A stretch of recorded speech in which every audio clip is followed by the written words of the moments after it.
Welcome to the lecture. हम पर हमारी ट्रांसपोर्टेशन इंजीनियरिंग, ठीक है, और हम कह सकते हैं हाईवे, राइट। तो इसमें हम पढ़ रहे हैं आज हमारे method of payment.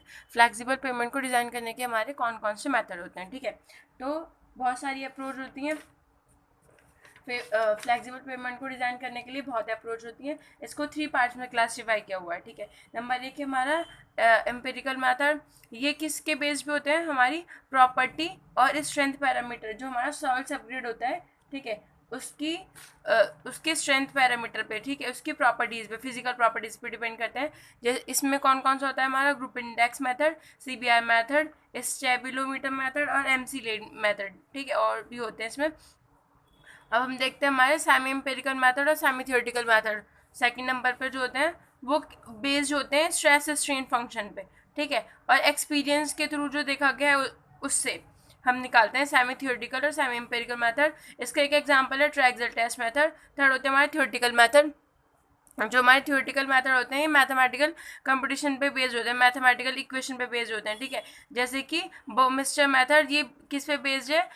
Elastic theory पे, ठीक है, 2 लेयर इलास्टिक थ्योरी पे बेस्ड है, इलास्टिक 2 लेयर थ्योरी।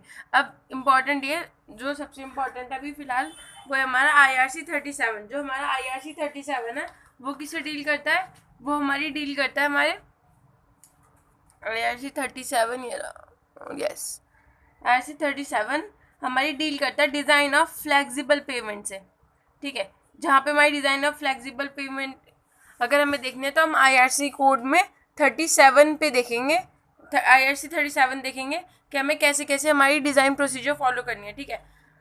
अब एक इम्पॉर्टेंट नोट ये है कि एज पर IRC जो अगर किसी व्हीकल का, ठीक है, अगर किसी भी हमारे व्हीकल का ग्रॉस लोड जो है वो 3 टन से ज़्यादा होगा, इसका जो ग्रॉस लोड है, इसका जो टोटल लोड होगा वो 3 टन से ज़्यादा होगा, तो उस व्हीकल को क्या कहेंगे? उस व्हीकल को हम कॉमर्शियल व्हीकल बोलते हैं, ठीक है। उस व्हीकल को क्या बोलते हैं? Commercial vehicle. अगर हमारा किसी भी व्हीकल का लोड 3 टन से ज़्यादा है तो उसको हम कॉमर्शियल व्हीकल बोलेंगे। ये आपके लिए क्वेश्चन है, ठीक है। यहाँ पर वीडियो रोकना है और इसको करके आंसर बताना है क्या आ रहा है। अब आते हैं हम आगे। नेक्स्ट है हमारा, हम देख रहे हैं हमारा कैलिफोर्निया बेयरिंग रेशियो से हम कैसे डिज़ाइन करेंगे हमारी फ्लेक्सिबल पेमेंट को। तो हमने CBR टेस्ट इससे पहले पढ़ लिया है ना। एक वीडियो बनाई थी CBR टेस्ट पे। फ्लेक्सिबल पेमेंट के डिज़ाइन बेस्ड होता है स्ट्रेंथ अगर हम CBR से कर रहे हैं तो बेस्ड होता है स्ट्रेंथ पैरामीटर पे, ठीक है, किसके? सब ग्रेड सॉइल के और जो और पेमेंट मटेरियल होती हैं उनके। तो CBR टेस्ट में हमने देखा था अगर हमारा पेनिट्रेशन 2.5 mm होता है तो उसमें हमारा स्टैंडर्ड लोड कितना था? 1370 kg, ठीक है। और अगर हमारा 5 mm था तो 2055 हमारा क्या था? स्टैंडर्ड लोड था। ये अगर हम प्रेशर फॉर्म में निकालें kg/cm² में तो हमारा ये आता है, ठीक है। अब CBR 2.5 की वैल्यू कैसे निकालते थे? कितना लोड लग रहा है 2.5 mm पेनिट्रेशन के लिए upon standard load in 200। CBR 5 mm कैसे निकालते थे? कितना लोड लग रहा है 5 mm पेनिट्रेशन के लिए अपॉन 2055 इंटू 100, ठीक है। अभी हम CBR चूज कौन सा करेंगे? अगर हमारा 2.5 वाला CBR ग्रेटर आता है तो हम इसको बोल देते हैं CBR। अगर हमारा 5 mm वाला CBR ज़्यादा आता है, 2 CBR निकलेंगे, एक फर्स्ट यहाँ से एक सेकेंड यहाँ से, तो अगर हमारा CBR 2.5 वाला ज़्यादा आता है तो हम बोल देते हैं अच्छा ठीक है, यही हमारा क्या होगा? CBR होगा। अगर हमारा 5 mm वाला ज़्यादा आ रहा है तो हम क्या करते हैं? चेक करते हैं टेस्ट को दोबारा से, और अगर फिर आता है तो इसको लेते हैं। मतलब अगर 5 mm वाला आ गया तो एक बार चेक लगाएंगे उसमें, ओके। तो ये थ्योरी बेस्ड है हमारी CBR वैल्यू पे। तो हम क्या करते हैं? CBR value of the layer thickness of payment required about the layer is calculated using the formula. क्या करते हैं? अगर हमारा ये सबग्रेड है, ठीक है, तो अगर हमें सबग्रेड की CBR वैल्यू पता है, इस CBR वैल्यू की बेस पे इसके ऊपर कितनी थिकनेस रिक्वायर्ड है पेमेंट की, इसके ऊपर कितनी थिकनेस रिक्वायर्ड है, हमारी पेमेंट की कितनी थिकनेस चाहिए वो हम निकाल लेते हैं इस फॉर्मूले से, ठीक है। ये फॉर्मूला गिवन है हमें हमारा, ठीक है, इन CBR मेथड में। तो टी ये क्या होता है यहाँ पे, टी है थिकनेस। हमारी पेमेंट किस में हमारी है, सेंटीमीटर में, किसकी इक्वल होती है, अंडर रूट ऑफ 1.75 वी। यहाँ पे पी जो है वो वी लोड है केजी में अपॉन सीबीआर परसेंट। ये जो हमने टेस्ट से निकाला इस सब ग्रेड का सीबीआर, वो हमें यहाँ पे रखना है परसेंटेज में, तो हमें पता चल जाएगा इस सब ग्रेड के ऊपर हमें कितना थिकनेस चाहिए पेवमेंट का। Okay, minus P capital P that is V load in KG upon small P और पाई। जो स्मॉल पी है वो यहाँ पे टायर प्रेशर है, ठीक है, प्रेशर जो केजी पर सेंटीमीटर स्क्वायर में है। ओके, अब हम इसको एरिया के फॉर्म में भी लिख सकते हैं, T equal to 1.75 V upon C B R, ये परसेंट में, माइनस ए अपॉन पाई, ठीक है, जहाँ पे ए क्या है हमारा, एरिया ऑफ कॉन्टैक्ट, ठीक है, एरिया ऑफ कितना कॉन्टैक्ट एरिया है टायर का, ठीक है, रोड के या पेमेंट के साथ सेंटीमीटर स्क्वायर में। अगर हमें रेडियस ऑफ कॉन्टैक्ट दिया हुआ है तो एरिया कैसे निकलेगा, पाई आर स्क्वायर, ठीक है, हम ऐसे लेके चलते हैं उसे एज। अब देखते हैं हम हमारा सी बी आर वैल्यू निकालते, थिकनेस कैसे पता चलेगी हमें। एक और चीज़ कि हमें जो रिकमेंडेशन दी हुई है IRC ने, तो वो कैसे दी हुई है, ठीक है, सी बी आर का ना एक डिज़ाइन चार्ट है,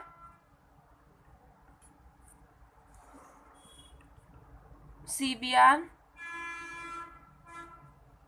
डिज़ाइन चार्ट, ये किसने रिकमेंड किया है, रिकमेंडेड बाय IRC, ठीक है, एज पर IRC किससे डील कर, 37 किससे डील करती है, फ्लेक्सिबल पेमेंट के डिज़ाइन से, 37 1907 ने एज पर IRC 37 1970। ओके, इसने हमें ये रिकमेंड किया CBR जो है हमारा डिज़ाइन चार्ट। इसमें कैसे होता है, देखो इसमें ये गिवन है, ट्रैफिक को क्लासीफाई किया हुआ है, ट्रैफिक का क्लासिफिकेशन है, इसमें कर्व के नेम दिए हुए हैं ABCDEFG। अभी ये क्या रिप्रेजेंट, ये क्या है, number of commercial vehicle per day, कितने कॉमर्शियल व्हीकल आए उस पर्टिकुलर पेमेंट पे एक दिन में, ठीक है। कॉमर्शियल व्हीकल क्या होते हैं, जिनका ग्रॉस जो वेट होता है ना, ग्रॉस लोड जो उनका होता है वो कितना होता है, वो 3 टन से ज़्यादा होता है, उनको कॉमर्शियल बोलते हैं। तो 3 टन से ज़्यादा के कितने व्हीकल हर रोज़ आ रहे हैं, उसके बेस पे हम ये कर्व डिसाइड कर लेते हैं। अगर हमारे 0 से लेके 15 व्हीकल्स हैं जो रोज़ आ रहे हैं, तो हम उसको बोलते हैं कि वो एक कर्व में लाई करेगा, ठीक है। अगर 15 से लेके 45 तक, मतलब हमारे 30 डेली आ रहे हैं, तो हमारे वो बी कर्व में आएगा। अगर हमारे आ रहे हैं 60 हमारे डेली आ रहे हैं, ठीक है, ये एक रेंज है। अगर हमारे 60 व्हीकल डेली आ रहे हैं रोड पे, कौन से व्हीकल, कॉमर्शियल व्हीकल, तो हम उसको बोलेंगे वो सी कर्व में लाई करता है। ऐसे ही डी के लिए होता है 150 से लेके आगे तक। ये इतना इंपॉर्टेंट नहीं है, बस इतना 1 2 ABC और लास्ट वाले याद रख लें, वही बहुत सही है, ठीक है।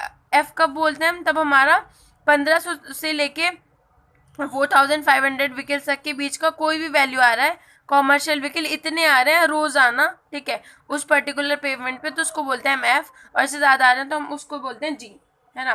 तो अब हम इसके ये जो वैल्यू है इसके बेस पे ना, ये एक चार्ट है, इस चार्ट में ये जो एक्सिस है, एक्स एक्सिस, इसमें CBR परसेंट रिप्रेजेंट करता है, और down of the Y axis क्या रिप्रेजेंट करता है हमारा, कितनी डेप्थ है, डेप्थ ऑफ कंस्ट्रक्शन सेंटीमीटर में, ठीक है, कितनी डेप्थ ऑफ कंस्ट्रक्शन होगी सेंटीमीटर में।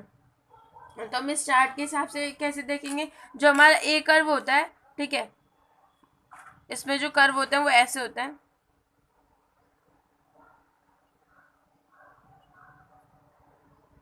ये हमारा बी कर्व, ठीक है, फिर ये हमारा सी कर्व, फिर ये हमारा डी कर्व, ऐसे इसमें कर्व रहते हैं, ठीक है।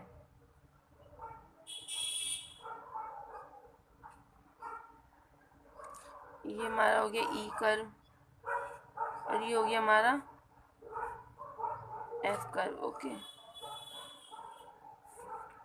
ये ए, ये बी, सी, डी, ई, एफ, और इसके बाद में यहाँ पे जी।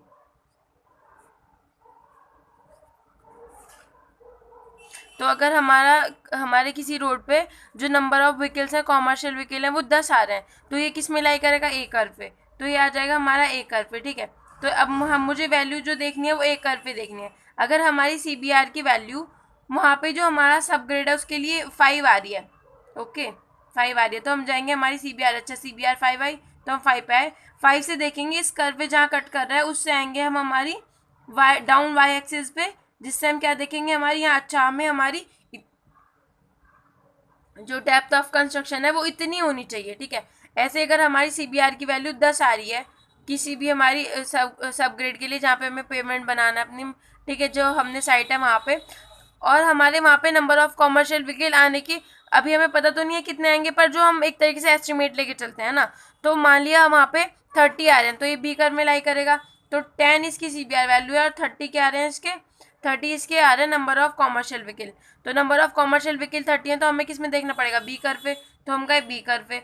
अब हम बी कर्व से जा रहे हैं तो हमें पता चलेगा, अच्छा तो ये जो 30 है, कहने का मतलब जो हमें थिकनेस होगी, thickness of construction, depth of construction जो होगी वो हमारी 30 सेंटीमीटर होगी, ठीक है। तो इस कर्व से हम ऐसे देखते हैं हमारी थिकनेस ऑफ कंस्ट्रक्शन। इसके बाद में ये यहाँ तक हो गया। उसके बाद में IRC ने कुछ रिकमेंडेशन दिए हैं एज पर IRC 37/1970। क्या इसके रिकमेंडेशन है वो देखते हैं वन बाय वन। सीबीआर जो हम परफॉर्म करेंगे ना वो लेबोरेटरी में परफॉर्म करना है, ठीक है, वो हमें साइट पे परफॉर्म नहीं करना। एक होता है इन सीटू टेस्ट, एक होता है ex situ test. In situ test का मतलब होता है इन सीटू, मतलब हम जो जहाँ पे हमें बनाना है अपना, जहाँ पे हमें पेमेंट बनानी है, एक्चुअल जहाँ पे हमारा प्रोजेक्ट होगा वहाँ पे टेस्ट जो होते हैं, ठीक है, उसके उसी फील्ड में टेस्ट, तो उनके बोलते हैं इस इन सीटू टेस्ट। और जो एक्स सीटू होते हैं दैट मीन्स वो लेबोरेटरी में होते हैं, ठीक है। तो लैब सीबीआर ने बोला है कि शुड बी परफॉर्म, जो परफॉर्म करेंगे हम हमारे टेस्ट वो रिमोल्डेड सॉइल पे करेंगे और हम लेबोरेटरी में करेंगे। इन सीटू टेस्ट नहीं रिकमेंड किया डिज़ाइन के लिए, ठीक है, मतलब हमें फील्ड में टेस्ट नहीं लगाना है, हमें लाना सैंपल अपना लेबोरेटरी में करना है, हमें वहीं के वहीं नहीं करना। द सॉइल शुड बी, जो सॉइल है वो कॉम्पैक्टेड होनी चाहिए ऑप्टिमम मॉइस्चर कंटेंट पे, ठीक है, टू द प्रॉक्टर डेंसिटी। अब देखते हैं हमारे आगे रिकमेंडेशन क्या है। थर्ड रिकमेंडेशन है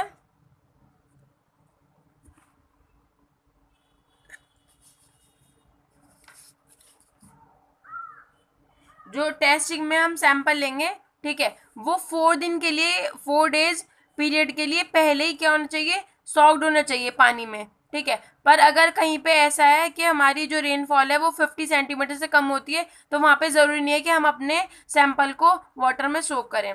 हम एटलीस्ट 3 सैंपल लेंगे जो टेस्ट होने चाहिए, है ना, उनकी, और वो उनकी क्या सेम डेंसिटी और मॉइस्चर सेम होना चाहिए उनका, ओके।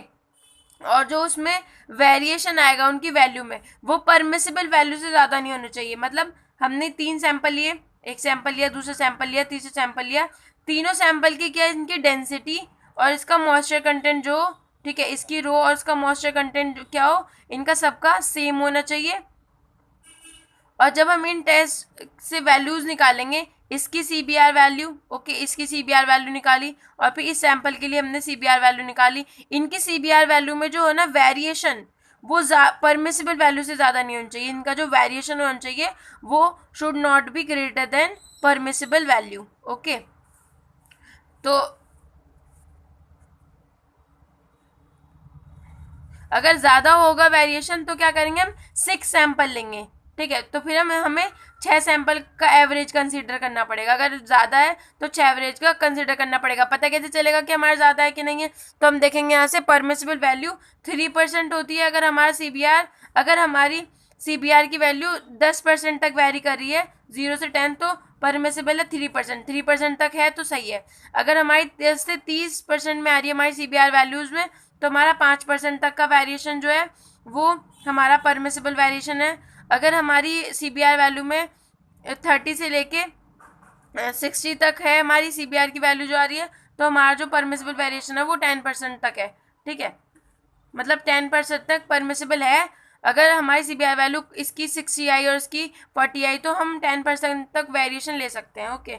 अब नेक्स्ट बात करते हैं हम हमारी जो टॉप लेयर होती है उसकी, जो the top 50 centimetre of subgrade should be compacted.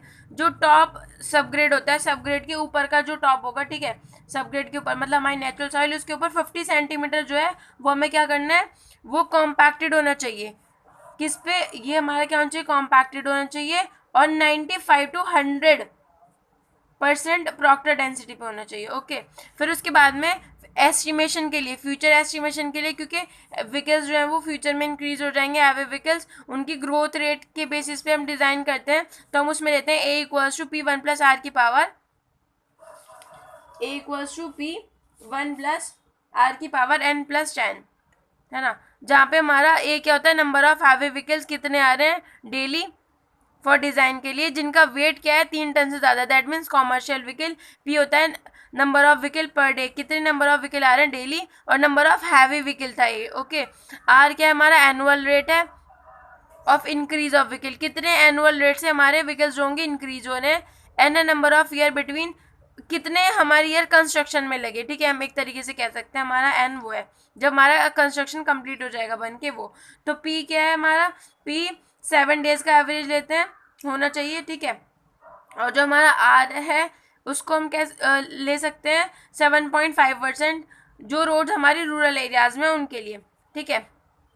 जो डिज़ाइन थिकनेस है कंसीडरली वो एप्लीकेबल होती है सिंगल एक्सेल लोड के लिए 8,200 kg तक, और जो हमारी टेंडम एक्सेल लोड होती है उनके लिए 14,500 kg तक। अगर इससे ज़्यादा हायर एक्सेल लोड आया तो हमें थिकनेस वैल्यू क्या करनी चाहिए, अपनी इंक्रीज कर देनी चाहिए फर्दर। इसकी लिमिटेशन क्या है, इसकी लिमिटेशन CBR की यही है कि इसमें अगर सबग्रेड की हमने CBR वैल्यू देखी, इसके बेस पर डिज़ाइन कर रहे हैं, तो इसके ऊपर की हमें क्या मिल जाती है, हमें कितनी थिकनेस रिक्वायर्ड है हमारे कंस्ट्रक्शन के लिए। बट इसमें प्रॉब्लम क्या है, इसमें प्रॉब्लम ये है इसके ग्रेड सब ग्रेड के ऊपर जो हम यहाँ पे मटेरियल यूज़ करेंगे इस थिकनेस में, उसका उसको बिल्कुल भी कंसीडर नहीं किया है, ठीक है, उसकी कोई कंसीडरेशन नहीं है। अगर थिकनेस हमारी आई 5 कुछ भी 30 सेंटीमीटर आ गई, सॉरी सपोज हमारी थिकनेस, तो इसमें ये नहीं है कि आप 30 सेंटीमीटर में कौन सा मटेरियल यूज़ कर रहे हैं, उसकी क्वालिटी कैसी है, तो ये इसकी लिमिटेशन है। इसके और भी हमारे डिज़ाइन क्राइटेरियाज हैं CBR मैथड के रिगार्डिंग टू IRC 37, ठीक है, IRC 37 1917, वो हम नेक्स्ट लेक्चर में डिस्कस करेंगे। इस लेक्चर में इतना ही, थैंक यू सो मच।